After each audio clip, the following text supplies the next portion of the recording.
खरेदी केली होती नवीन कढई आणि आपल्या किचनसाठी काही नवीन घेतले तरी त्याचा आनंद काहीतरी वेगळाच असतो आणि हे फक्त आपण बायकाच समजू शकतो. म्हणलं चला आता नवीन कढईचं उद्घाटन करूया. मी खूप दिवस झालं खारं वांग बनवलं नव्हतं, म्हणून मग म्हणलं चला आता आज रात्रीच्या जेवणात मस्त खारं वांग बनवावं आणि त्याची रेसिपीही मी तुमच्यासोबत शेअर करणार आहे. तर सुरुवातीला मी शेंगदाणे खरपूस भाजून घेतले, मग लसणाच्या पाकळ्या आणि कोथिंबीर बारीक चिरून घेतली. त्यानंतर वांगेही मधोमध कापून घेतले, मग भाजलेले शेंगदाणे, 4 हिरव्या मिरच्या आणि थोडं वाळलेलं खोबरं मिक्सरमध्ये वाटून घेतलं.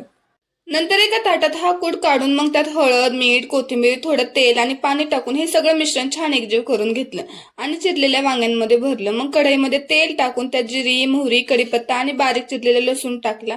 मग भरलेले वांगे टाकले आणि ते तेलात थोडे परतून घेतले.